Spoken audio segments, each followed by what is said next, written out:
예, 오늘 말씀은요, 마태복음 13장 44절부터 50절 말씀입니다. 마태복음 13장 44절부터 50절 말씀. 천국은 마치 밭에 감추인 보화 같으니 사람이 이를 발견한 후 숨겨두고 기뻐하여 돌아가서 자기의 소유를 다 팔아 그 밭을 샀느니라. 또 천국은 마치 좋은 친구를 구하는 장사 같으니 극히 값진 진주 하나를 만남에 가서 자기 소유를 다 팔아 그 진주를 샀느니라.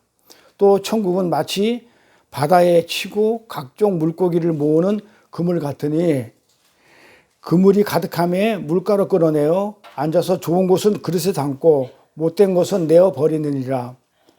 세상의 끝에도 이러하리라. 천사들이 와서 의인 중에서 악인을 갈라내어 풀무불에 던져 넣으리니 거기서 울며 이를 갈미 있으리라. 아멘. 오늘 말씀은요, 밭에 감추인 보화입니다. 비유 설교 중에서 오늘 첫 시간 밭에 감추인 보화 비유 첫 시간입니다. 우리 성도는 이 세상 속에서 우리의 야망과 비전과 소원, 인기, 평판, 힘 이런 것들을 하나님부터 전부 다 어떻게 합니까? 뺏겨버리죠. 이런 것들이지 세상에 힘되는 것들은 하나님이 어떻게 합니까? 다 뺏어 버려요. 그래서 늘 가난하고 애통하고 힘들고 핍박을 받는 그런 삶을 살게 돼요. 하나님으로부터 부정당하면서 오직 뭐만 하나님이 주시냐면 오직 영생만이 우리의 보화임을 인정하는 자로 하나님이 우리를 그렇게 만들어 가셔요. 그게 우리 지난 시간에 얼마 전에 공부했던 겨자씨 비유였습니다. 겨자씨가 뭐예요? 우리 이 땅에서는 뭐가 되고 싶어요? 겨자나무가 되고 싶어요. 많은 교회들이, 열방의 교회들이 큰 나무에 공중의 새처럼 모여들어서 큰 것을, 그 성공주의를 추구하려고 그래요. 그런데 성경은 뭐라고 그러냐면 우리를 보고 겨자나무가 되자, 겨자나무의 삶을 살지 않고 뭐라고요? 겨자씨의 삶을, 눈에 보이지 않는 아주 작은 그런 삶을 살으라고 그래요. 그것은 뭐다? 세상에 대해서는 정말 보잘것 없지만 하늘에서는 어마어마한 겨자나무의 삶이다라는 비유를 겨자씨 비유에서 드렸어요. 그래서 우리는 이 땅에서 겨자씨로 사는 것이지 겨자나무로 사는 게 아니다. 이것이 천국을 사는 성도의 삶이며 이 땅 역사 속에서 천국의 실체인 거예요. 그러나 우리는 내가 주인공이야, 내가 주인이야, 내가 주인된 자리에서 여전히 버티고 앉아가지고 뭐예요? 성공주의, 성공을 꿈꿔요. 그래서 천국은 어떤 천국이 되어야 되느냐?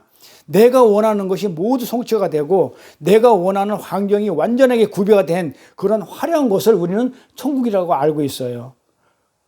그러니까 내가 원하는 것이 구비되어 있는 곳이 천국이 아니면 나는 거기에 가겠다 안 가겠다? 안 가겠다는 거예요. 그거는 마귀예요.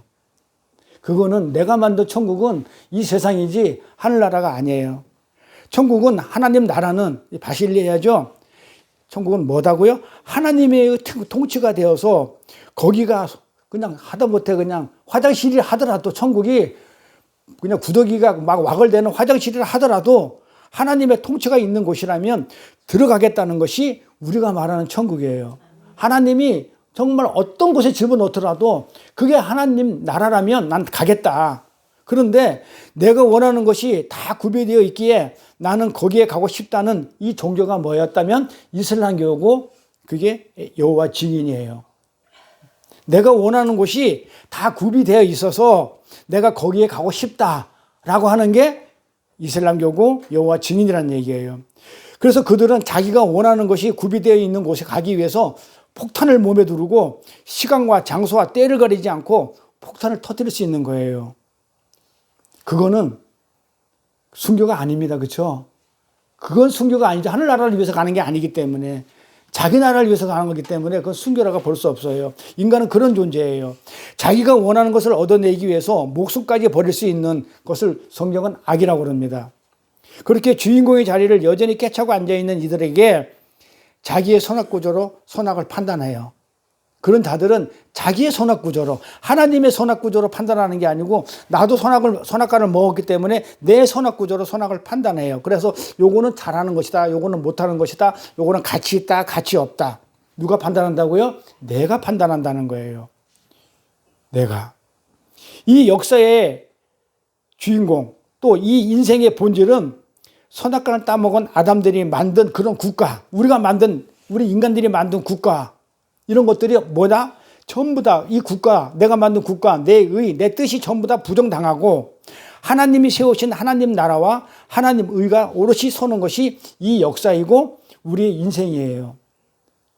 내 인생이기 때문에 내 마음대로 하는 게 아니고 나는 하나님 절대 의적 존재로 하나님이 나를 창조했기 때문에 그 주인 되시는 그분이 우리의 인생이지 내가 내 인생이 아니라는 겁니다. 그럼에도 인간들이 자신들이 만든 국가와 자신들의 일을 여전히 포기하지 못하고 이 역사와 인생을 오해하고 있는 것은 선악과를 따먹고 역사의 주체를 지금 혼돈하고 있는 거예요. 자기가 주인공인 줄 알아, 이 역사의 주인공이. 그 하나님이 이 역사의 주체인데 내가 주체라는 거예요. 이 주인이라고 착각을 하고 있어요. 오늘 마태복음 13장 44절에 뭐라고 나와 있냐면 여기 앞에 잠깐 보고 갈까요? 이렇게 제가 설교 제목을 이제 안 넘어가는데 설교 제목이 밭에 감추인 보화잖아요. 첫 번째 시간인데요. 이게 뭘로 보여요? 토끼 또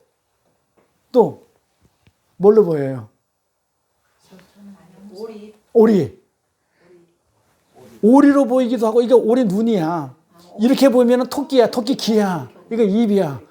이게 지금 이게 상담하고 심리학에서 누가 했냐면 비트겐슈타인이 오리와 토끼라는 이걸 가지고 진리를 지금 논하고 있어요. 자, 오리가 진리냐, 토끼가 진리냐예요. 우리 인간들은 이걸 가지고 오리다, 진리다 항상 이렇게 대립을 돼요. 그러면 우리가 이제 가상을 해가지고 이게 오리가 진리라고 합시다. 근데 오리라고 진리를 우기는 자들 가운데는 또 토끼라고 우기는 사람들이 있더라 이 말이에요. 요게 알곡과 가라지 비유예요. 그러니까 참은 오리야. 가상을 한다면 오리라고 해야 돼. 그런데 사람들은 이걸 토끼라고 불러. 그건 가라지야. 그러면 오리라고 부르는 사람들은 알곡이야. 지금 이게 이 얘기예요. 겨자씨도 똑같아요. 겨자씨도 겨자씨가 겨자씨 살겠다는 게 오리야. 근데 겨자나무로 살아야 된다는 게 토끼야. 그래서 요게 우리 인간들은 요걸 가지고 굉장히 자기 주장을 해요. 자기 주장. 역사의 주인공이라고. 내가 오리라고 했으면 이거 오리가 돼야 된다는 거예요.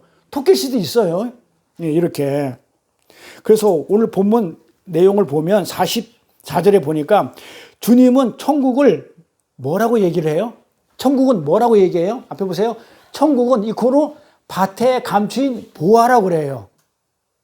잘 들으셔야 돼요. 천국이 뭐냐면, 하늘나라는 뭐냐면 밭에 감추인 보화라고 그래요. 보화. 이렇게. 자, 천국은 밭에 감추인 보화라고 그래요. 밭에 감추인 보배가 천국이라고 그러는데, 자, 그러면 밭주인이 천국이에요? 아니죠. 뭐가 천국이에요? 보화가 천국이라니까요. 그러니까 밭이 천국 아니죠. 잘 보셔야 돼요. 이거 문장을 아까 오리로 보느냐, 토끼를 보느냐 차이예요. 밭이 천국이 아니에요.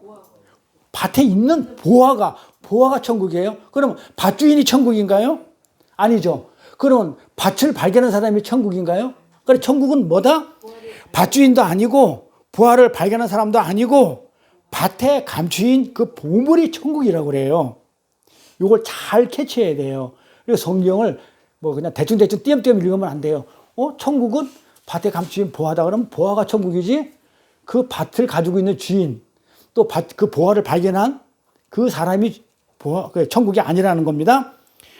자, 그런데 이 재미있는 것을 보면 이 보화를 발견한 사람의 행동이에요. 자, 이 사람이 보화를 발견했어. 그럼 어떤 행동을 하는가 잘 보세요. 어떤 행동을 하나? 어떻게 해요? 그 소유를 다 팔아가지고 그 밭을 삽니다. 아니, 밭을 왜 사? 보화가 천국인데 밭을 산단 말이에요. 잘 보세요. 행동을 잘 보세요. 그 밭을 삽니다. 그러니까 우리는 뭐예요? 당연하지. 밭을 사야지. 그렇게 하죠. 왜요? 그 밭에 있는 보화를 누가 가져가면 안 되잖아. 그러니까 어떻게 돼요? 당연히 감춰놨다가 그 밭을 사야지. 이렇게 한단 말이에요. 그런데 우리 기독교인이 도덕과 윤리를 강조하는 우리 기독교인이 그게 맞는 얘기냐 이 말이에요. 그게 할 말이에요? 잘 보세요. 잘 보시라고요. 그 칭찬받을 일이냐 이 말이에요. 그 소유를 다 팔아가지고 보화를 발견했어. 남의 땅에 있는 그 보화를 발견했어. 그런데 그걸 갖다가 몰래 감춰두고 봐봐요. 감춰두고 숨겨두고 발견한 후에 그걸 숨겨도 이게 기독교인이 할 일이냐 이 말이에요. 남의 밭에 있는 보화를 봤어. 아니 배추 한 포기만 뽑아도 지금 절도로 걸려. 근데 기독교인이 뭐 한다고? 그걸 숨겨뒀단 말이에요. 그러고 나서 뭐 해? 아주 좋아가지고 집에 가가지고 뭐 한다고요? 자기에 있는 소유를 다 팔아가지고 그 밭을 사요. 그 행동이 이런 거예요. 그러면 이게 칭찬받을 일이냐 이 말이에요. 그게 정말 보화를 발견한 천국을 발견한 사람의 올바른 행동이 맞냐 이거예요. 원래 그 보화의 주인공은 누구였어요? 밭주인이었잖아요. 그렇죠?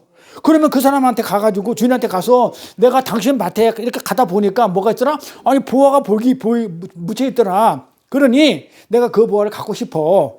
내가 현실로 따져가지고 밭값도 주고 그 보화값도 줄 테니까 대충 이 정도 되니까 그거 나한테 파세요. 이렇게 해야 되는 게 맞지 않냐 이 말이에요.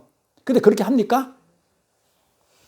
그래야 적어도 이 사람이 기독교인이라면 최소한도 이솝 우화에 나오는 이솝 이야기에 나오는 그 정도의 수준의 도덕과 윤리는 갖춰야 되는 거 아니냐 이 말이에요. 그렇게 해야. 그런데 그것을 살짝 감춰놓고 숨겨놓고 집에 몰래 가가지고 자기 재산을 살짝 팔아가지고 그 밭을 몰래 사버리는 것이 정말 그게 칭찬받을 일이냐고요. 어? 아주 나쁜 심정을 나쁜 안에 아주 나쁜 마음을 가지고 있는 거 아니냐, 양심에 털난 거 아니냐 이거죠. 그 정도 수준의 윤리관을 갖고 있는 사람이라면 그가 만약에 보화를 발견했을 때 그 정도의 수준이었어. 양심에 털난 사람이었어. 그러면 보화를 발견했을 때 어떻게 해야 돼요? 보는 사람도 없어.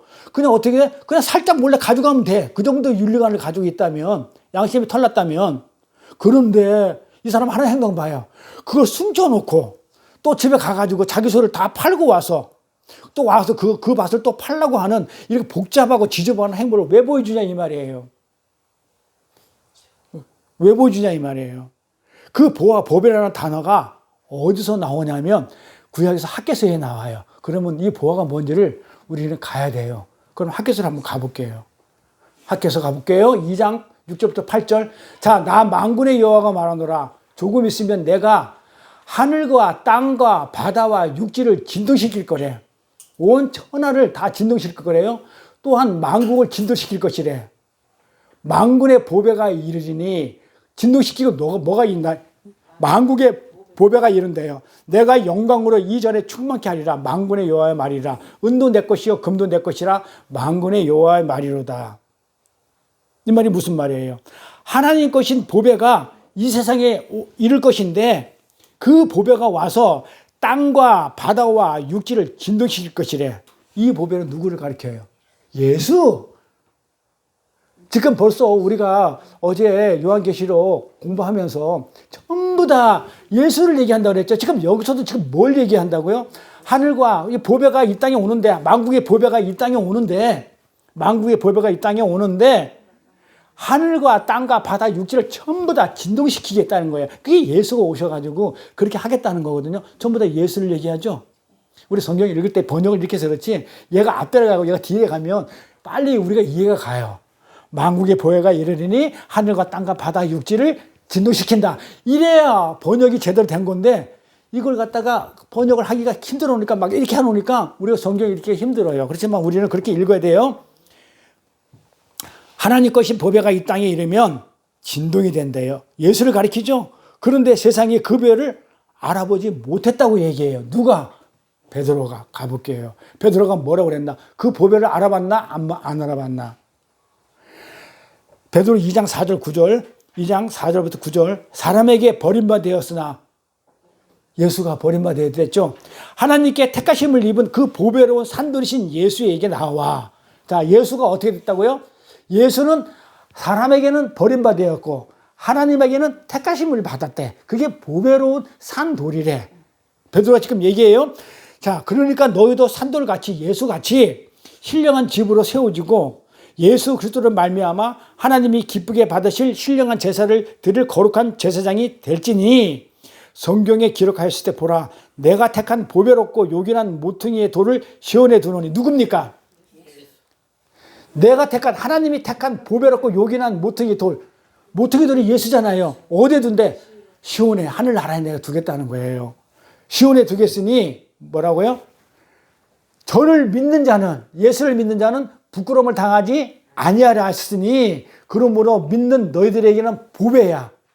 그런데 믿는 우리들에게는 예수는 보배야. 그런데 믿지 않은 자에게는 버린 돌이 돼가지고 건축자들이 버린 그 돌이 모퉁이들이 머릿돌이 되고 부딪히는 돌과 거치는 반석이 되었다 그래. 그러니까 믿는 우리한테는 정말 뭐랄까요? 보배야, 보물이야. 그런데 믿지 않는 자는 그 예수가 옴으로 인해 가지고 그 예수한테 걸려 넘어져 버려요. 아니 예수가 차라리 안 왔으면 그 예수가 하신 말에 안 걸려 넘어질 거 아니에요. 무슨 말인지 모르니까. 근데 예수가 와가지고 이건 거짓이야. 이거는 오리지 토끼야. 이건 오리야. 토끼가 아니야. 그래서 예수가 와서 그걸 정리 안 해줬으면 사람들이 토끼든 말든 안 걸려 넘어졌을 건데 이거는 오리라고 딱 지적을 해버렸기 때문에 토끼라고 생각한 사람들은 다 어떻게 돼요? 걸려 넘어진단 말이에요. 그래서 이 돌은 돌에 걸려 넘어진다고 그런다는 거예요. 돌에 걸려가지고 우리 자빠진다고 그러잖아요. 우리 진석 권사님 돌에 걸려 자빠졌잖아요. 그래가지고 갈비뼈도 나가고 팔도 힘들었잖아요. 그러니까 이 돌이 예수단 말이에요. 그러니까 예수가 차라리 안 왔으면 예수 안 믿는 사람은 아무런 문제가 없었어. 그런데 와가지고 그 돌에 걸려 넘어졌다 이 말이에요. 그래서 부딪히는 돌과 거치는 반석이 되었다 하니라. 저희가 말씀을 순종치 아니함으로 누가 예수를 믿지 않는 자가 넘어진다 이 말이에요. 저희를 이렇게 정하신 것이라. 언제? 하늘에서 창세 전에 택하신 것이라. 너희 택하신 족속이요 왕같은 제사장들이요 거룩한 나라에 그의 소유된 백성이니 이는 너희를 두려운 데서 불러내 그의 기이한 빛에 들어가게 하신 자의 아름다움 덕을 선전하게 하려 하심이라. 자, 그럼 여기서 한번 볼까요? 진짜 하나님이 보내신 진짜 보배가 누구라고요? 예수죠. 세상 사람들에게는 오히려 거치는 돌이 되고 거치는 반석이 되더라는 겁니다. 그래서 버려요. 그 돌을. 자기한테 걸려 넘어지게 하니까. 그래서 십자가 죽여버렸단 말이에요. 이 보배를 못 알아보는 자는 진짜 보배를 버리더라는 거예요. 그 십자가예요. 왜냐하면 그 예수를 보배로 반석으로 받아들이게 되면 내가 이 땅의 주인공인데 이 역사의 주인공이고 내 인생은 내가 주인공인데 예수님이 주체가 되어버리면 그 예수를 내가 주체로 받아들이게 되면 나는 어떻게 돼요? 나는 예수가 보배되고 내가 보배라고 살고 있는데 내가 보배가 안 돼버리니까 내가 쓰레기 돼버리는 거예요. 그래서 내가 아닌 예수가 주체가 되면 어떻게 돼요? 예수가 반석이 되니까 밀어내버리는 거예요. 돌을 갖다 버려버리는 거예요. 그래서 바리새인들이 이 선민 이스라엘들이 하나님이 택한 이스라엘 그 바리새인들이 율법과 제사를 열심히 지킨 그 행위로 하나님이 택한 받은 그 주체의식을 깨버리려고 오신 그 반석 되시는 그 예수를 어떻게 해요? 죽여버린 거예요. 깨버린 거예요. 그래서 포도원 농부의 비유에 보면 우리 공부했어요. 그 악한 포도원 농부들이 아들이 오니까 어떻게 돼요? 죽여버리죠? 똑같은 거예요. 진짜 반석이신 포도원에 돌아왔더니 죽여서 포도원 밖으로 자꾸 던져버리는 거예요. 왜 던져버렸냐면 그게 예수가 보배인지를 몰랐다는 거예요. 우리 학교에서 조금 전에 봤죠.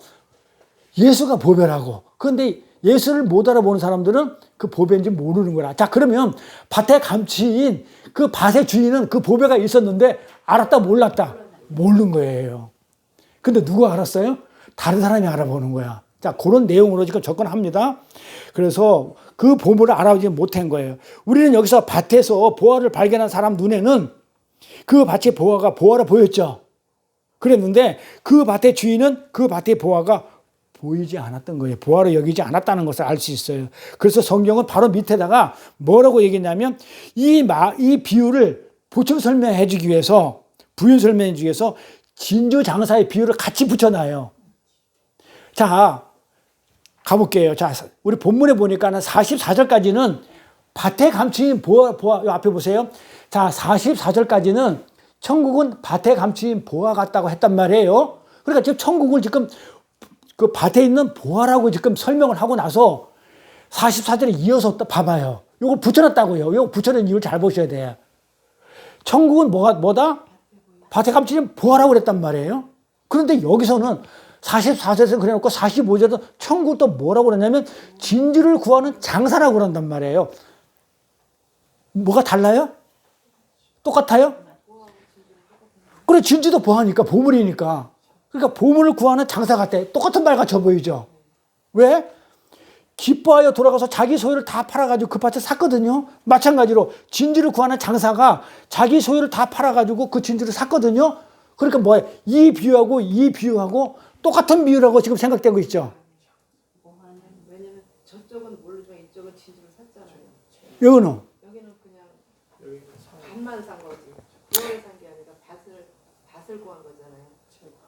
오해는. 아니에요. 오해는 예수고 장착이 오해는 그래서 우리가 성경을 읽을 때 아니 봐봐요. 이 비유가 끝났는데 굳이 이 비유를 할 필요가 없거든요. 그래서 또라는 거 붙여요. 그 천국은 밭에 감춘 보화다. 쭉 해놓고 나서 발견한 후에 자기 소리 그 밭을 샀어. 자, 그랬어. 근데 또 천국은 이랬으면 같은 말이 좀 아니라는 걸 접근을 해야 되는데 이 단어 자체를 보니까 똑같은 말로 반복해서 하는 것처럼 이렇게 들린다 이 말이에요. 이렇게. 다 팔아 진주를 사는 내용이 나오니까 똑같은 비유라고 하는데 천만의 말씀이라고. 여기서 보화가 천국이 아니라 천국은 뭐다? 보화가 아니고 뭐다? 여기서는 46절에는 진주를 구하는 장사가 천국이라고 그래요. 말씀을 구하는 아니? 진주를 구하는 장. 진주를 구하는 장사가 그러니까 천국을 진주를 구하는 장사가 그 값진 진수를 만나면 자기의 소유를 다 팔아가지고 그 진주를 산다고 그래요. 그게 무슨 말 같아요? 자, 우리 조금 전에는 진짜 그 부활을 알게 되면 그렇지 진주가 그러니까 그 누구냐고 이제 지금 진주를 알게 되면 나를 다 없애서 자 설명해 드릴게요. 자 유치한 걸 답이 맞는가 잘 보세요. 제가 설명해 드릴게요.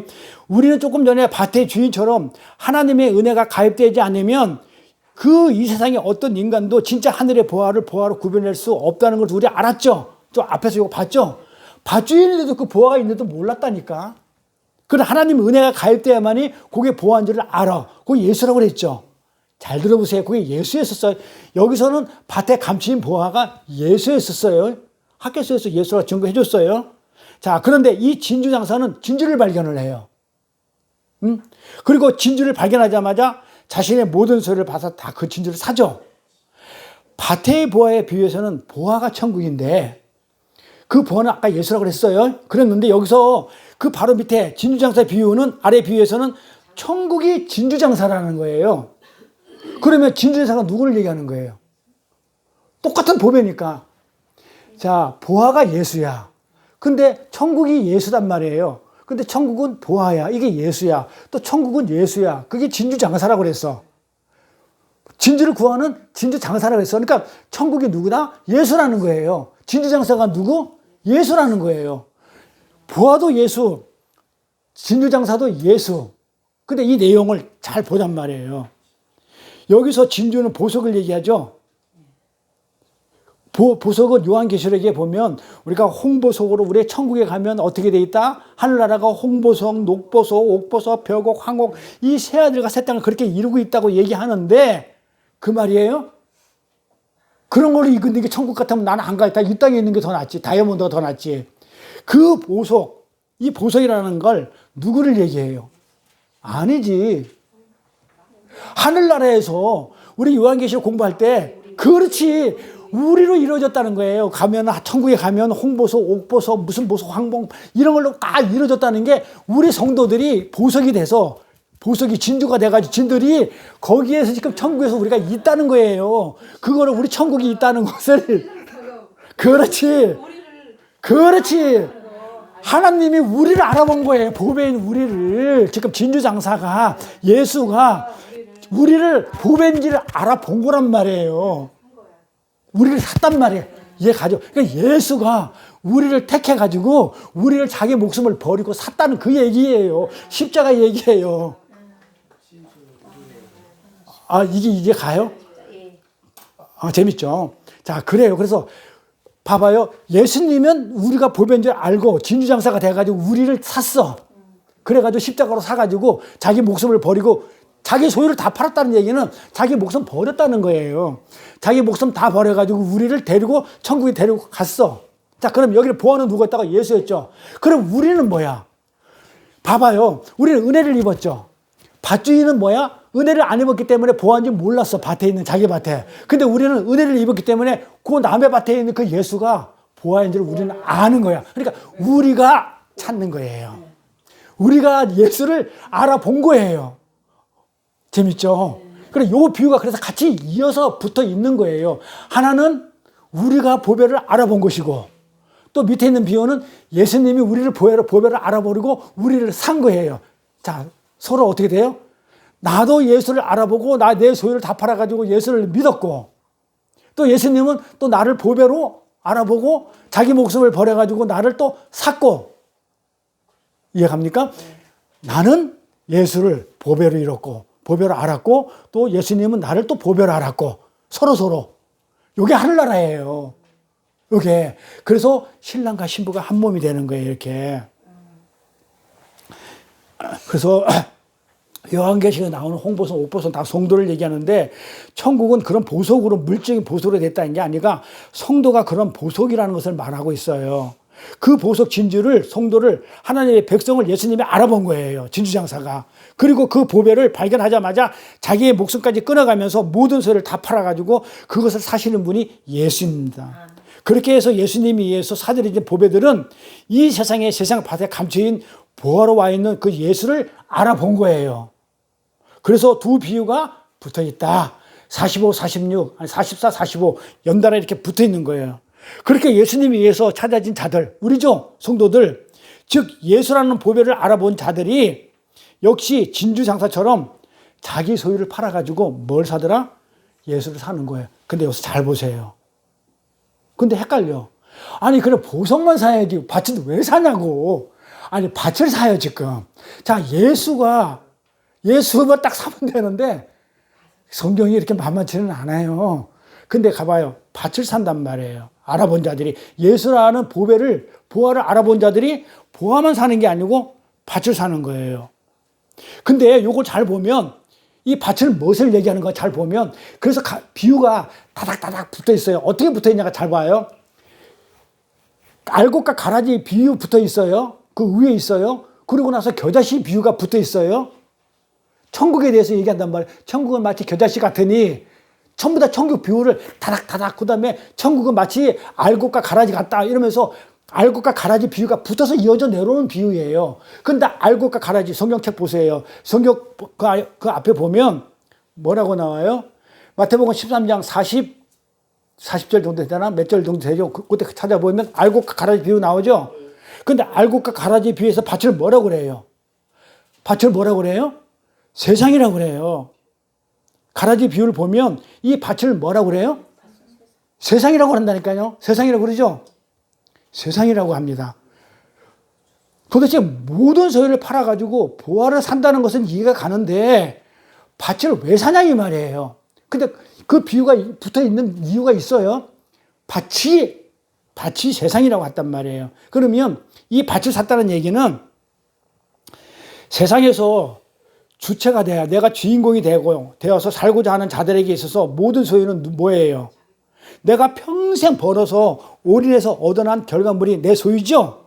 이건 인본주의를 얘기해요. 그러니까 이 세상의 주체로 사는 자들이, 인본주의자들이 자기가 주체가 돼가지고 자기의 노력과 땀으로 자기의 자리를 아주 공고히 지키기 위해서, 잘 먹고 잘 살기 위해서 끌어모은 것이 내 소유란 말이에요.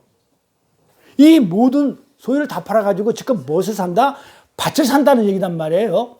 그걸 밭이 세상이라고 그랬죠. 그러니까 내가 이 세상에서 필요한 모든 것을 갖다가 모아가지고 내가 뭘 산다고요? 세상을 산다 이 말이에요. 샀다는 것을.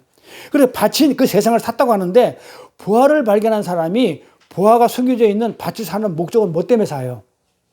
자, 밭을 샀다고 그러는데 여기서 밭이 감추인 보화인데 돌아가 숨겨를 기뻐하고 돌아가서 자기 소를 다 팔아 그 밭을 샀다고 그러는데, 밭을 사는 목적이 뭐냐고요? 밭을 사는 목적이 뭐야? 밭을 왜 샀어? 밭을 사야 곡식을 심을 수가 있을 거예요. 맞아. 있어. 그 얘기를 지금 하려고 하는 거예요. 자, 근데 지금 이 사람이 산 이거는 그 밭의 목적은 뭐였냐면 농사 짓는 것이었었어요. 목적이 본래. 근데 이 밭을 자기는 농사지로 산 게 아니야. 뭐 하러 사? 보화를 보고 산 거예요. 목적이 그 보화를 보고 그 보화만 딸랑 살 수가 없어가지고 밭을 통째로 사는 거야. 그러면 이 사람의 가치관이 어떻게 바뀐 거예요? 자, 이 밭이라는 가치관을 가지고 있는 사람은 밭을 이 세상 가치관을 가진 사람은 밭을 가지고 농사를 짓는 가치관을 가지고 있었어요. 근데 보화를 보고 나니까 그것만 보아만 눈에 띄는. 그러니까 보화를 보니까 그 보화 때문에 그 밭을 사는 목적이 달라진 거예요. 자, 다시 설명할게요. 자, 우리가 세상 살면서는 농사져서 먹는 게 최고였었어. 그거 위해서 우리가 밭을 샀어.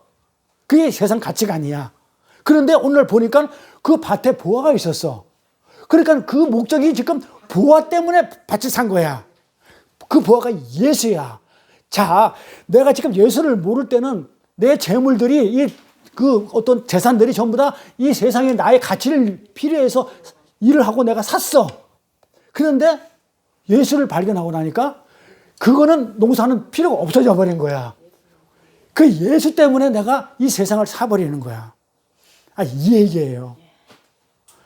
키우면서도 어렵나요? 제가 설명을 잘 못하고 있나요? 알아듣게 하고 있나요? 그러니까는 이 밭을 산 목적이 지금 뭐다? 이 모든 소유를 팔아서 샀던 것은 벌써 가치관이 바뀌었다는 거예요. 응? 목적이 바뀌었기 때문에 밭에다가 뭘 많이 심어서 여기에서 큰 소출을 얻겠다는 게 아니죠. 거기에 지금 관심이 없어요. 없어졌어요. 옛날에는 그게 관심이었거든. 잘 먹고 잘 사는 게. 오로지 보화 때문에 그 밭을 샀어요. 보화 때문에 지금 이 관심 없는 이 세상이 이 관심 없는 밭이 되어버렸어요. 이 보화 때문에 이 밭은 관심이 없어져 버렸어. 농사 짓는데 관심이 있어졌다 없어졌다? 없어진 거예요. 이 세상이 관심이 없어진 거예요. 자, 그래서 예수를 만나고 예수를 믿으면 이 세상이 가치가 없다고 느껴지는 거예요. 네, 그렇게. 그래서 관심이 없는 밭을 모든 소유를 다 털어서 샀다는 것은 인생의 목적이 바뀌었다는 거예요. 내 모든 인생을 예수한테 다 걸었다. 내 모든 소유를, 내 가지고 있던 모든 내 가치관을 오로지 예수한테 다 걸었다. 내 모든 소유를 다 팔고 예수한테 지금 내 인생을 걸었다, 올인했다. 이 얘기를 하는 거예요. 성경 참 재밌죠. 이렇게 이 내용을 풀면 재밌어요. 그래서 인생이 바뀌었다. 뭐에서? 농사 짓는 목적에서 하늘의 보화로, 예수로 그렇게 내 인생이 바뀌었다는 것에 이게 밭에 감춘 보화의 비유예요. 예수님이 너는 이 세상 살면서 네가 잘 먹고 잘 살려고 그렇게 열심히 했던 거, 그래서 재물을 모았던 거, 이제 그 밭에 보화를 발견하고 나니까 농사가 아니야. 이제는 예수로 바뀌어. 지금 그렇게 설명하고 있어요. 근데 이 그에게 있어서 이제 이 세상은 보화가 담겨 있었기 때문에 옛날에는 그 내 세상이 좋았었는데 가치가 있었는데 이제는 내 모든 소유로 주체인 나의 자리를 공고하게 하는 그런 세상이 지금 어떻게 됐다가 부정되고 있는 거예요. 그건 아니라고. 바뀌었다고. 그게 모든 소유를 다 팔아 밭을 사는 것입니다. 지금 세상을 사버린 거예요. 다른 세상이죠. 세상아 그러면서 뭐라고 하냐면 밭을 딱 사고 나서는 나 이제 농사진 너는 내 밭 아니야. 내 세상 아니야. 밭이 세상이니까. 그 밭이야. 너는 이제 나한테 소출 안 줘도 되고 난 너한테 가서 막 거름 주고 뭐 주고 빌어 주고 돈 들여가지고 나 그런 일 안 할 거야. 나는 너한테 끌려지지 않을 거야. 세상아. 왜냐하면 내 모든 소유를 다 팔아가지고 내가 너를 샀기 때문에.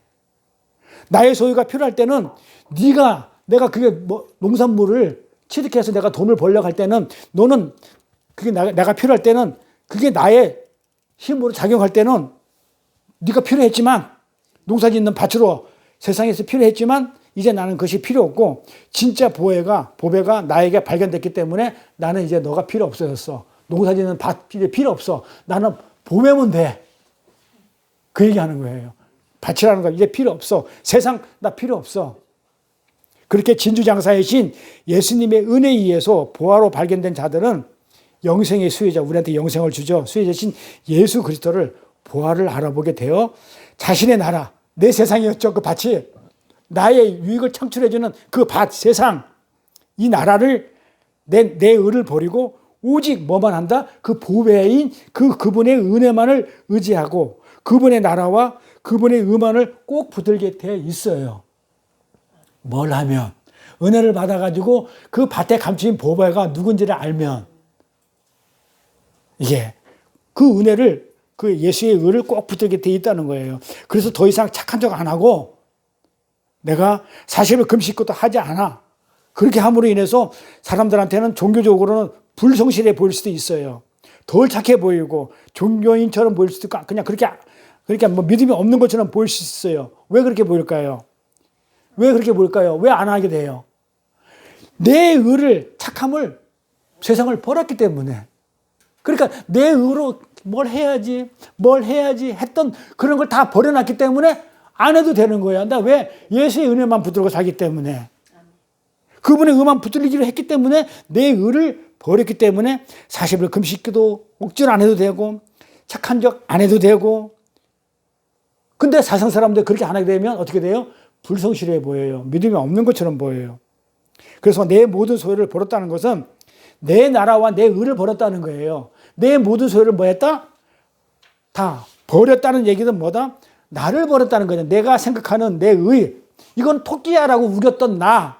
오리거든? 하나님은 오리라면 그럼 오리지. 아니거든요. 이 토끼거든요. 했던 내 의, 내 나라. 내가 잘 먹고 잘 살고 싶어 했던 내 나라. 교대씨처럼 이 땅에 사는 것이지 잘 먹고 잘 사는 번영신약을 얘기하는 그 겨자나무로 사는 게 이 땅에 천국이 아니잖아요. 그래서 내 나라, 내 의를 버렸다는 것이에요. 그것을 버리고 세상을 우리가 사는 겁니다. 그래서 보화를 발견하면 진짜 보화를 발견하면 이 세상에서 뭐가 되겠냐면 바보가 될 수 있어요. 그런데 오늘날 교회들이 다들 너무 착해. 이러한 복음이 들어갈 자리가 없어. 너무 착해서. 착함, 도덕, 윤리, 양심, 종교행위 이런 것들로 덕지 남산에 조선하면 뭐 철갑을 두르도 그렇게 두르고 앉아 있는 거야. 그러니까 예수가 들어갈 틈이 없어요. 교회는 그것을 하는 것이 아니라는 겁니다. 복음이 굿 뉴스라고 그랬죠. 좋은 소식.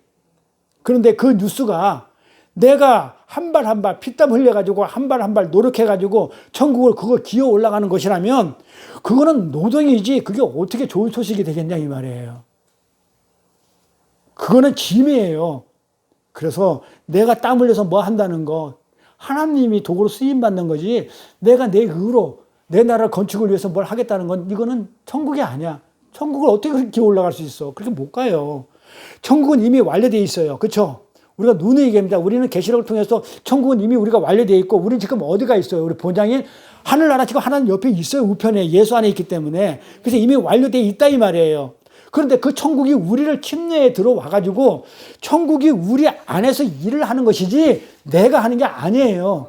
만약 우리 선교사님이 내가 한다고 하면 저 눈물 안 흘려요. 당연히 뭐 내 영광을 위해서 저렇게 고생하는 거 한 개도 안쓰럽지도 않고 그래요. 그런데 날 위해서 하는 게 아니란 말이에요. 지금 왜 저거 하고 있냐면 천국이 지금 침례에 들어와가지고 하게끔 하니까는 지금 눈물 흘리면서 한다니까요. 진짜 그냥 좁혀고 싶은데 꾹꾹 참아가면서 내 의를 지금 내려놓는 훈련을 지금 하고 있잖아요. 내 의대로 살지 마. 내가 너를 침례에 들어가가지고 지금 천국이 들어와서 지금 내 안에서 일을 하니까 지금 내가 죽어가고 있는 거예요. 근데 옛날 같으면 성질 같으면 확 그냥 한 대 쳐박고 내가 그냥 저는 그냥 아이고 내가 안 사고 말지 이랬을 건데 그건 내가 할 때는 그렇게 해요. 잘 구별해 보세요. 내가 할 때 그런 행동이 나와요. 저는 확 죽여버릴 거야. 그런데 내가 하지 않고 천국이 침례에 들어와 가지고 나를 통해서 일을 할 때는 미칠 것 같은 거야. 내 마음대로 안 되는 거야. 그래서 내가 하는 게 아니에요. 그래서 제가 눈물을 흘리는 거예요. 하나님 어지간히 하시죠. 막 이 생각이 드는 거야. 이쯤 했으면 안 됐나요? 이 생각도 들고. 근데 어차피 하나님은 하나님이 하시기 때문에 완성은 돼요. 그렇죠? 근데 그동안 참 내가 하는 거다는 어떤 그 우여곡절을 갖다가 겪게 하니까 그 옆에서 보는 우리가 좀 마음이 좀 안쓰러워요. 잠도 못 자지, 시달리지. 내가 하는 것이 아니기 때문에 하나님이 하시다 보니까 내 마음대로 안 되니까 그래 힘이 들어요. 그건 지금 뭘 하라는 얘기냐면 내 의를 내려놓으라는 거예요. 그 훈련하고 있어요. 내려놓으면 끝난 거예요, 사실은. 근데 그렇게 되나요, 우리가? 안 되죠. 어렵죠. 어떻게 60평생 그렇게 살았는데 하루아침에 이렇게 내려지냐 이 말이에요. 그래서 사람들에게는 그렇게 우리가 이제 금식기도도 안 하고 이렇게 그냥 막 게으른 것 같이 보이면 약한 존재로 그게 뭐야 겨자씨 같은 삶을 살게 되는 거예요. 그래 이어져 있다니까 이 내용이. 약한 존재로 신앙이 없는 존재로 이렇게 폭로당하는 것을 우리는 자꾸 두려워하는데 두려워할 필요가 없어요. 왜 그래요? 원래 우리는 그런 사람이었었어요. 신앙이 없었었어요 본래. 근데 뭐 잊고 본래 우리 안 착했어요. 그런데 뭐 착한 척 하냐 이 말이에요. 그거 폭로당하는 거를 두려워하지 말라는 겁니다. 그래서 왜 그것이 들키는 것이 왜 두렵냐 이 말이에요. 들키지 않으려고 애쓸 필요가 없다. 그냥 있는 그대로 나는 못해 하나님. 그러니까 어차피 하나님이 내 안에 침노에 들어와가지고 하실 것이니까 죽이든 살리든 하나님이 하셔요. 죽이면 죽고 살려면 살게요. 이렇게 갈 수밖에 없어요.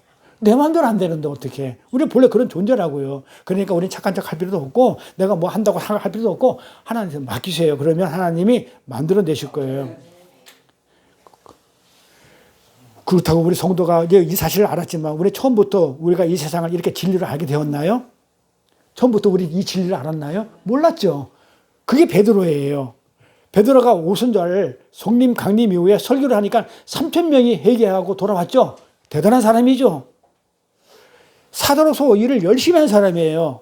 어떻게 일을 했어? 사도행전을 보면 사도행전 9장 32절 35절 보면 베드로가 뭐 하냐면 그 8년 동안 중풍병자를 앓고 있는 그 애니야를 고쳐요. 그 다음에 어떻게 해요? 또 요바에서 행전 38장에 보면 그 요바에서 살던 그 여자에 대한 도루가 그 다비다를 죽은 여자를 살려내요. 베드로가. 그런데 바로 또 이어가면 그 내용을 이어가면 바로 뒤에 가면 하나님께서 뭐라고 그러냐면 베드로야 너 고넬료 집에 가서 복음 좀 전해 이랬단 말이에요. 그렇게 살려내고 하나님의 정말 그 뭐랄까 복음을 전하면서 하나님 능력을 갖다가 보여줬던 그 복음을 전했던 베드로가 또 이어서 예수님이 고넬료 집에 가서 복음을 전해 이랬더만은 베드로가 하는 얘기야. 뭔 개소리를 하셔요. 이랬단 말이에요. 무슨 말씀이세요? 하나님 이건 이방인 고넬료 집에 가가지고 복음을 전하라는 이게 무슨 얘기입니까? 뭘 가지고 있다고요? 민족 주체의식을 가지고 있어요. 아직도 선민사상을 가지고 있었어요. 민족 주체의식이 아직 그 안에 꽁꽁 숨어 있는 거예요. 왜 이방인한테 가가지고 그 요나예요. 왜 거기 니네에 가가지고 왜 복음을 왜 저러느냐고. 그 아수르가 우리 백성들을 혈게 끌고 이렇게 철달 뚫어가지고 포로로 끌려간 그 악랄한 조속을 같이 어떻게 하겠다고? 예수 믿는 사람으로 같은 친구를 만든다는 게 그게 말이 돼요 해가지고 대들었던 게 요나였단 말이야. 똑같이 베드로도 자기 누굽니까? 그 다비다든지 도로가라든지 그 애니한테는 막 고쳐주고 다 하면서 이방인 그 고넬료한테 가가지고 복음 전해 이랬더만은 이거 왜 전하냐고 대들었다니까요. 하나님한테. 주체의식이 숨어 있어가지고 이 주체의식은 나라는 존재의 주체의식이 투사된 거예요. 내가 그 안에 속해 있거든. 이렇게. 그게 죄라고 그래요, 성경은. 그런데 그렇게 하나님이 사도의 일을 한 베드로뿐만 아니고 그때 당시에 예루살렘에 있는 교회가 전체가 다 똑같았어요. 선민사상에 빠져가지고 다른 이방인들을 뭐 한다고요? 그게 복음을 주면 안 된다고 생각했어요. 그래서 이방인들에게 성령이 임했다는 소식이 들리자 이게 도대체 무슨 얘기야? 하면서 사도 바울을 소환해가지고 빨리 이게 무슨 얘기냐고 빨리 해명해. 이랬다니까요. 사도행전을 보면. 사도 바울은 이방인의 복음을 전한 사람이란 말이에요. 그러니까 이방인들이 뭐 했다고요? 성령을 받았대. 이러니까는 성령이 임했다니까 우리한테 성령이 와야지 이방인한테 왜 가냐면서 바울을 소환해요. 무슨 소리야 이게 어떻게 이방인한테 성령이 갈 수가 있어? 이렇게 했던 것이 그 이스라엘 사람들이었어요. 이처럼 베드로가 구원을 받고 하나님한테 예수님의 구원을 받고 바로 세상을 진리를 본 것이 아니에요. 안 봤다고 걔네들이. 여전히 뭘로 봤다? 토끼를 봤다고요. 이렇게. 하나님은 이걸 오리라고 얘기하고 있는데 여전히 토끼를 봤다는 거예요. 이게 토끼예요. 왜 토끼를 가지고 왜 오리라고 하나님 우기셔요. 이렇게 했다는 거예요. 내가 주인공이야. 내가 주인공. 응? 우리가 오리를 진리로 가정하면 하나님이 오리라고 했으면 우리가 오리로 봐야 돼요. 토끼를 보면 안 돼요. 근데 베드로가 토끼를 본 거예요. 그러나 결국 그가 나는 이런 존재뿐이 안 되는군요 라고 예수한테 폭력당하면서 그가 세상을 이제 오리로 보기 시작하는 거야. 토끼에서 오리로 점점점 확인해 가면서 가는 거예요. 세상을 오리로 보는 자로 지금 완성되어 간다는 것을 성경이 기록하고 있는 거예요. 그래서 이 비유들 바로 위에 알곡과 가라지 비유가 붙어 있어요. 자, 하나는 알곡은 오리로 봐. 가라지는 토끼로 봐. 붙어 있는 거예요, 이렇게. 겨자씨도 마찬가지예요. 오리로 보는 거예요. 오리로 뭐로 보는 거예요? 겨자씨로 살아. 그런데 또 겨자씨 비에는 아니야, 우리는 겨자나무로 살 거야. 토끼로 보는 거예요. 이렇게 비유가 이렇게 대조돼서 이렇게 이어서 나오는 거예요. 예수님께서 여러 가지 비유를 말씀하시죠. 예수님께서 우리가 쭉 주일날 비유 설교를 하고 있는데, 비유 설교를 쭉 하고 있는데, 말씀하셨는데, 예수님이 딱 설명해 주는 비유는 이 딱 두 가지 비유예요. 어떤 비유? 예수님의 비유를 하고 나서 설명을 안 해줘요.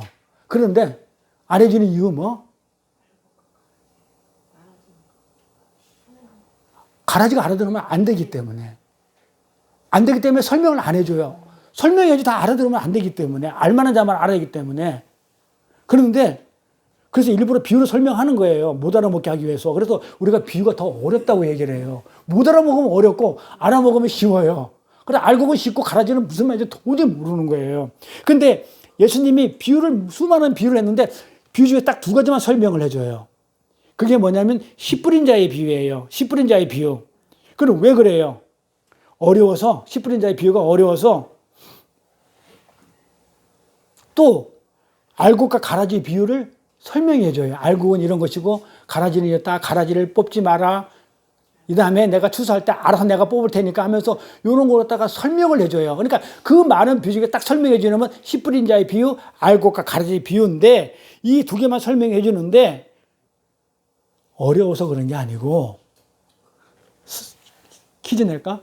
뭔지를 숙제를 낼까? 첫 번째 씨 뿌린 자의 비유는 첫 비유이기 때문에 예수님이 하신 첫 번째 비유예요.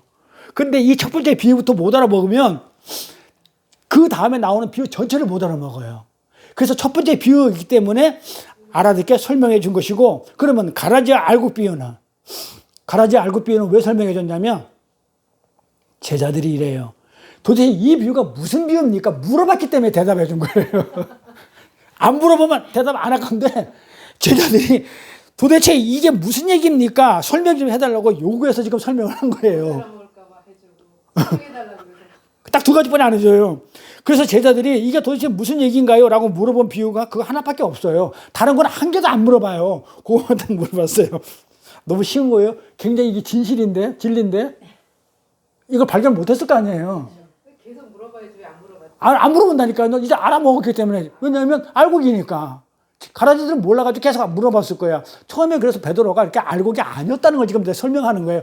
베드로도 그렇게 막 그냥 사람을 살리고 그다음에 중병들 고친다 하더라도 사도 베드로 처음은 가라지였다는 거예요. 못 알아먹어서 알려달라 했다는 거예요. 가라지였기 때문에. 알곡이 되면 필요가 없어요. 다 알아먹어요. 이제 그 얘기를 하고 싶어요.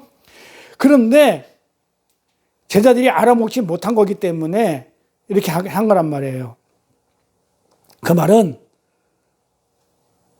말은 뭐다? 메시아가 오면 알곡인 자기 유대인들과 가라지인 이방인들을 갈라서 자기 민족 주체의식을 갖고 있는 이스라엘만을 위한 다윗의 왕국을 회복된다고 알고 있는데, 아니 천국이 알곡과 가라지가 같이 심어져 있으면 이게 천국이 맞냐? 이렇게 했던 거예요. 그러니까 왜 알곡과 가라지가 천국에 왜 같이 있어야 되느냐? 천국은 마치 알곡과 가라지가 같이 있는 바깥으니 이랬으니까 왜 천국에 알곡과 가라지가 같이 있습니까? 궁금했던 거예요, 베드로가. 있으면 안 되죠. 왜냐하면 천국인 주체의식 선민인 자기네들이 하나님의 택한 자기 백성들만 가는 곳이라고 생각하고 있었는데 이 가짜들이 알곡이 가라지가 가면 안 된다고 그렇게 선민사상 주체의식을 가지고 있었는데 거기 같이 심어져 있는 곳이라면 그게 우리만 가가지고 다윗 왕국을 회복해야 되는데 그게 아니잖아요. 지금 이렇게 하면서 물어본 거예요. 그러니까 제자들이 알았던 거예요? 몰랐던 거예요? 몰라도 먹기 때문에 물어봤겠죠. 성령을 받은 베드로가 그 죽은 자도 살려서 성령을 받은 베드로가 못 알아먹었는데 그때 당시에 십자가의 부활도 없었던, 알지 못했던, 경험하지 못한 그들이 이걸 알아먹을 수 있겠냐고요. 알곡과 가라지 비유를 못 알아먹어서 설명해 준 거라고요. 이렇게 유대주의에서 못 벗어난 제자들이 예수님께 물어본 건데 알곡과 가라지가 무슨 비유입니까? 무슨 얘기입니까? 그때 예수님은 뭐라고 얘기했냐면 알곡은 뭐라고 설명해 주냐면 하나님이 세상에 뿌린, 밭에 뿌린, 세상에 뿌린 하나님의 백성들이고 가라지라고 하는 것은 마귀가 와서 뿌린 것이야. 이렇게 설명을 해줘요. 예수님이. 그런데 그러면서 한다는 얘기가 그런데 같이 자라게 할 거야. 이게 알아먹겠어요? 지금 우리도 지금 예수 믿는 우리 주체사상 때문에 우리만 구원받는다는 것 때문에 어떻게 돼요? 그거 아닌 것 같은데 이러고 있잖아요. 근데 가라지를 뽑다가 왜 그러냐면 가라지를 뽑다가 알고까지 뽑힐 수 있기 때문에 그래 예수님이 설명해 줘요. 이 말이 무슨 말인가 하면 가라지를 뽑다가 알고까지 뽑힐까 봐 우리 보고 그냥 내버려 둬 이랬단 말이에요. 그게 무슨 말이에요? 그게 무슨 말 같아요? 우리는 절대로 우리 눈으로 우리 상식으로는 절대 가라지와 알곡을 구별한다 못한다 못하. 너희들은 못해. 못하니까 뽑지 마. 내가 뽑을게. 네가 주체가 아니고 내가 주체야. 가라지야 알곡을 뽑는 거는 네가 주체가 아니고 내가 주체지. 너는 몰라. 그 말이에요. 그러니까 가라지를 뽑다가 알곡을 뽑을 것 같아서 너희들이 그냥 내버려 둬. 이 얘기는 우리 보고 뽑지 마. 너희들은 그 알곡 가라지를 구별하지 못해. 너희들 눈으로는, 너희 판단으로는 가라지를 뽑으려 할 때 알곡이 같이 뽑힐 수 있어. 절대로 너희들이 판단하지 마. 때가 되면 추수 때에 내가 판단할 거야. 내가 뽑을 거야. 내가 추수할 것이라 그렇게 얘기하는 거예요. 그렇게 얘기하는 첫 번째 이유가 그렇게 뽑지 말라는 그게 첫 번째 이유고, 두 번째는 뭐야? 우리 안에 뭐가 있다? 우리 안에 베드로처럼 처음에 베드로도 가라지였잖아요. 성령을 받았지만, 그렇지. 가라지도 있고 알곡도 있어. 자, 그러면 아까 베드로가 그렇게 잘못했어. 그때는 가라지야. 봐봐요. 고넬료 가라 했을 때 가지 않겠다 하면 뭐야? 하나님 말씀을 부정한 것이죠. 내가 왜 갑니까? 근데 하나님 막 설득을 하죠. 하나님 어떻게 설득해요? 안 되니까 환상까지 보여줘요. 그러면서 하나님이 이래, 내가 깨끗하고 하는데 네가 왜 부정하다고 하느냐. 내가 깨끗하면 깨끗한 거지. 자, 그럼 이 현상만 보면, 이 현실만 보면 베드로는 알곡의 가라지예요. 요 내용을 보면 가라지잖아요. 하나님이 해 그랬는데 하나님 말을 전혀 안 듣는 거, 못 알아보고 하나님 말씀을 못 알아보니까 가라지단 말이에요. 그 현상만 보면 가라지예요.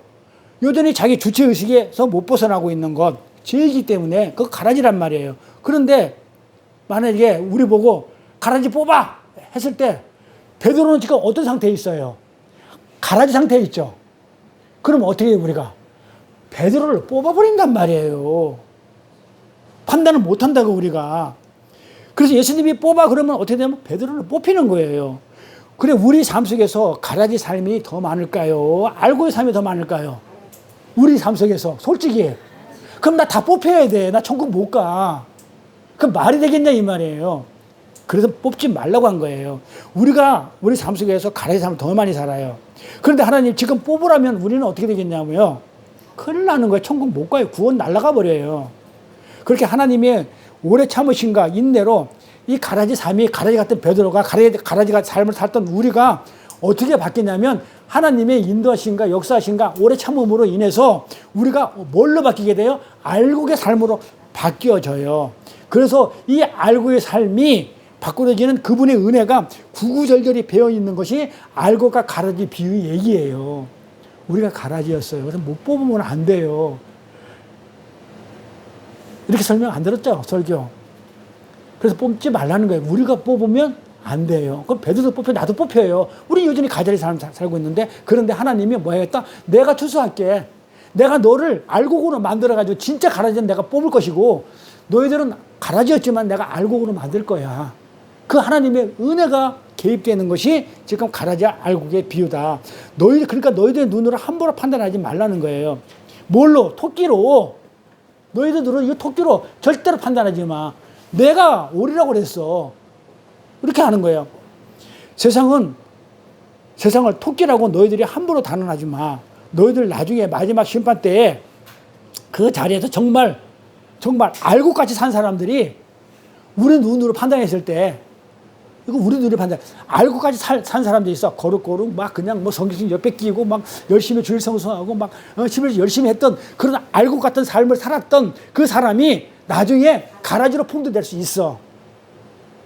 은혜가 가입 안 되면. 이렇게. 그걸 잊지 말라는 거예요. 그리고 세상에서 가라지야, 가짜야. 이렇게 했던 사람이, 손가락질 했던 사람이 예수님이, 하나님이 내가 마지막 순간에, 아니, 우편 강도도 그렇고, 그 살인마 김대도 그랬고 마지막 순간에 내가 알곡으로 만들면 그 우편 강도를 갖다 강도할 때 그걸 뽑아버리면 걔 천국에 못 갔단 말이에요. 근데 하나님이 끝까지 알곡으로 만들어가지고 데려가는 내가 추수할 거야. 네가 추수하지 마. 이 세상에 이 역사에 네 인생의 주체는 나지 네가 아니야. 이 얘기 지금 하고 있다 이 말이에요. 그러니까 내가 만약에 이 가라지 같은 삶을 살던 사람을 내가 알곡으로 당길 때 그때 너 어떻게 할 건데? 그러니까 너 함부로 판단하지 마. 그걸 함부로 뽑아내려 하지 말라는 거야. 그러니까 무슨 얘기냐? 너 잘난 척 하지 마. 니나 잘해. 지금 이 얘기예요. 알곡 가라지 비유가. 하나님이 하시겠다는 거예요. 이렇게 이 역사와 인생의 주체는 하나님이신 예수 그리스도예요. 그분에게 선택권이 있어요. 우리한테 있는 게 아니에요. 그분에게만 은혜와 축복이 있어요. 우리한테 축복이 내가 누굴 줄 수 있는 그런 상황이 안 되는 거예요. 우리는 그분의 은혜에 의해서 보화가 된 거예요. 가라지가 알곡으로. 그래서 진주장사가 와서 우리를 알곡을 사가는 거예요. 진주를, 보화를 알아보는 거예요. 그분의 은혜에 의해서 보화가 된 우리가 그분을 그래서 보화로 인정해 주는 거예요. 그분이 나를 보화로 인정해 주고 또 나는 또 그분이 보화로 또 알아보는 거. 이렇게 되는 거예요. 그래서 이 비유들 맨 마지막에 그물을 올려서 좋은 고기, 나쁜 고기를 이렇게 갈라내는 마지막 대미를 이루어요. 비유의 장식을 이루는데 47절에 가볼게요. 이어지는 비유. 어떻게 나왔냐면 또 천국은 마치 뭐 같대요? 바다에 치고 각종 물고기를 모으는 그물과 같으니 그물과 같다 그러죠. 이 그물에 가득함에 물가를 끌어내자. 고기와 천국은 그 물가에 있는 각종 물고기에 있는데 그물로 쫙 모았어. 그래야 그물이 따뜻하니까 물가를 끌어올려 가지고 어떻게 좋은 것과 나쁜 것을 알곡과 가라지를 갈라내. 못된 것은 버리고 세상 끝에도 일하리라. 세상 끝에도 천사들이 와서 의인 중에 악인을 갈라내 가지고 의인과 악인을 갈라낸다 그랬죠. 지옥불에 던져 넣으리니 거기서 울며 이를 갈매 있으리라. 자, 이건 무슨 얘기예요? 이 비유는 요거는 심판의 비유죠. 맨 마지막에 알곡과 가라지, 그 다음에 물고기, 좋은 물고기, 나쁜 물고기를 갈라내는 거단 말이에요. 일단 다 모아놓으면 목사가 설교를 해가지고 좋은 고기, 나쁜 고기를 갈라낼 테니까 일단 개나 소나 다 끌고 와 교회에, 이런 얘기가 아니고 심판에 대한 비유라고요. 그런데 재밌는 것은 이 세상 좋은 고기, 나쁜 고기가 전부 다 어디에 걸려 있다는 거예요? 똑같은 그물에 있다는 거예요. 자, 그러면 이해가 가죠. 교회 안에 있다는 거예요. 그리고 또 뭐예요? 아까 조금 전에 얘기했던 건 알곡과 가라지 같은 밭에 같이 있다는 거예요. 그러니까 똑같이 그물에 있다는 거야. 똑같이 그물 안에 걸려 있다고 합니다. 이 내용은 다음 시간에 하는 게 좋겠죠. 이곳까지 하기에는 또 길어지니까 다음 시간에 하는 게 좋겠죠. 네. 그래서 다음 시간에는 이 그물에 걸린 나쁜 고기, 좋은 고기에 대해서 말씀을 나누도록 하겠습니다. 기도하겠습니다. 은혜가 풍성하신 하나님 아버지, 오늘 거룩한 성일을 맞아 12월 첫날을 맞아서 하나님께 예배하며 찬양하기 계심을 감사합니다. 천국 비유를 통해서 진주장사이신 예수님의 은혜로 부활로 발견된 저희들이 영생의 수혜자이신 예수 그리스도가 천국 보화임을 알아보고 우리의 나라와 나의 삶을, 나의 의를 버리고 오직 그분의 은혜만을 의지하여 하나님 나라와 하나님 의만을 꼭 붙들게 되는 삶을 살고자 결단하는 이 시간에 세상밭에 감추인 보배와 진주장사가 찾는 보배의 비유를 통해서 주님의 은혜로 보화가 된 우리가 세상이 보화가 아닌 주님을 보화로 인정하고 주체로 인정하는 것이 축복임을 알았사오니 우리의 삶의 주인공이 되셔서 저희들을 천국의 알곡으로 인도하여 주옵소서. 감사드리며 거룩하신 우리 주 예수 그리스도 이름 받들어 기도드려 싸움나이다. 아멘. 보아라 즐거운 우리 집 천국 찬송하겠습니다.